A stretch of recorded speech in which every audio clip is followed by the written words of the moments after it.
Prólogo. Eu devo ter morrido, pensou a mulher. Estava flutuando bem alto, acima dos pináculos da cidade velha. Lá embaixo, as torres iluminadas da Catedral de São Vito brilhavam em meio a um mar de luzes piscando. Com os olhos, se é que a mulher ainda os tinha, ela foi descendo a suave encosta da colina onde ficava o Castelo de Praga até o coração da capital da Boêmia, seguindo o labirinto de ruas sinuosas, agora coberto por um manto de neve fresca. Praga, desorientada, esforçou-se para entender o que estava acontecendo. Eu sou uma neurocientista, garantiu a si mesma. Estou em pleno gozo das minhas faculdades mentais. Concluiu que a segunda afirmação era questionável. A única certeza da doutora Brigitta Gessner no momento era de estar suspensa acima da sua cidade natal. Seu corpo não estava ali. Ela estava desprovida de massa e de forma. Apesar disso, o que restava dela, seu verdadeiro eu, sua essência, sua consciência, parecia razoavelmente intacto e alerta, pairando vagarosamente em direção ao rio Moldava. Gessner não conseguia se recordar de nada de seu passado recente, exceto a tênue lembrança de dor física, mas agora tinha a sensação de que seu corpo era apenas a atmosfera em que flutuava. Era diferente de tudo que já havia sentido. Contrariando o próprio instinto intelectual, ela só conseguia encontrar uma explicação para aquilo. Eu morri. Isto aqui é a vida após a morte. No exato instante em que a ideia se materializou, Gessner a rejeitou, considerando-a absurda. A vida após a morte é uma ilusão coletiva, criada para tornar nossa vida real suportável. Como médica, Gessner conhecia a morte de perto e sabia de seu caráter definitivo. Quando ainda era estudante de medicina, ao dissecar cérebros humanos, entendeu que todos os atributos pessoais que fazem de nós quem somos, as esperanças, os medos, os sonhos, as lembranças, não passam de componentes químicos mantidos em suspensão por descargas elétricas dentro do cérebro. Quando a pessoa morre, a fonte de energia do cérebro é cortada, e todas essas substâncias químicas simplesmente se dissolvem, até virar uma poça de líquido sem significado algum, apagando todos os vestígios de quem essa pessoa foi um dia. Quando a pessoa morre, ela morre. Ponto final. Agora, porém, pairando sobre os jardins simétricos do Palácio Wallenstein, ela se sentia extremamente viva. Via a neve cair à sua volta, ou seria através dela, e por mais estranho que parecesse, não sentia frio algum.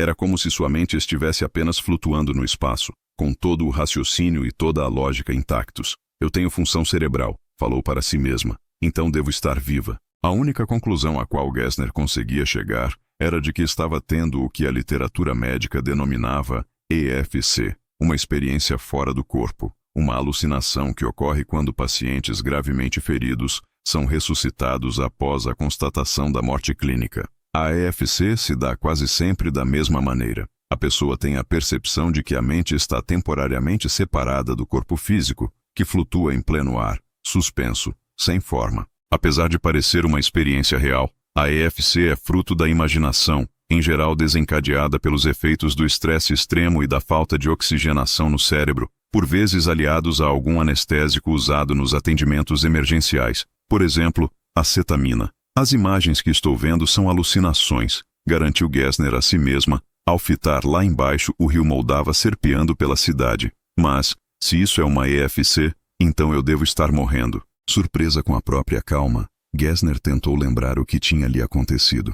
Eu sou uma mulher saudável de 49 anos. Por que estaria morrendo? Num clarão ofuscante, uma lembrança assustadora se materializou em sua consciência, e ela então compreendeu onde seu corpo físico jazia naquele exato instante, e o mais apavorante, o que estava sendo feito com ela. Gessner estava deitada de costas, presa a uma máquina que ela própria havia criado. Acima dela, um monstro, uma criatura que mais parecia uma espécie de homem primordial, surgido das entranhas da terra. Sua cabeça estava toda coberta por uma grossa camada de barro imundo, repleto de rachaduras e irregular como a superfície da lua. Por trás da máscara de barro, apenas os olhos cheios de ódio eram visíveis. 3 letras num idioma antigo estavam entalhadas de modo grosseiro em sua testa. Por que está fazendo isso? Gritou Gessner, em pânico. Quem é você? O que é você? Eu sou o protetor dela, respondeu o monstro com uma voz oca e um leve sotaque eslavo. Ela confiou em você,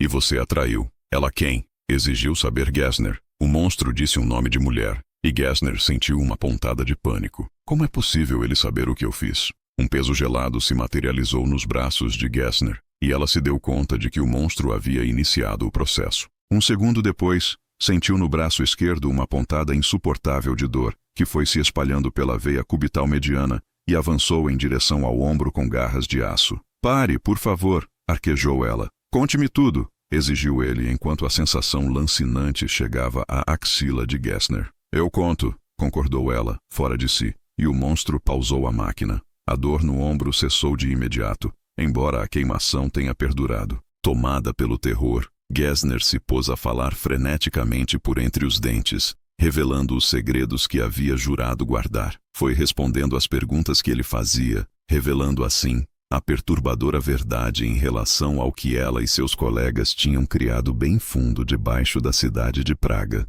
O monstro a encarou de cima, por trás da grossa máscara de barro, os olhos frios cintilando de compreensão e raiva. "Vocês construíram um circo dos horrores subterrâneo", sussurrou ele. "Merecem todos morrer." Sem hesitar, religou a máquina e se encaminhou para a porta. "Não!", guinchou ela quando a agonia voltou a dominá-la, passando pelo ombro e chegando ao peito. "Por favor, não vá embora. Isto vai me matar." "Vai", respondeu ele por cima do ombro. "Mas a morte não é o fim. Eu já morri muitas vezes." Em seguida o monstro evaporou e Gessner de repente se viu flutuando outra vez. Tentou suplicar por clemência, mas sua voz foi calada por um trovão ensurdecedor quando o céu acima dela pareceu rachar ao meio. Ela se sentiu agarrada por uma força invisível, uma espécie de gravidade invertida, que começou a erguê-la cada vez mais alto, a arrastá-la para cima. Por anos, a doutora Brigitta Gessner havia zombado das histórias de seus pacientes que diziam ter voltado das raias da morte. Agora se pegou rezando para ser uma das raras almas que haviam chegado à beira do abismo, encarado o vazio e de alguma forma se afastado do precipício. "Eu não posso morrer. Preciso avisar os outros." Mas ela sabia que era tarde. Essa vida tinha chegado ao fim.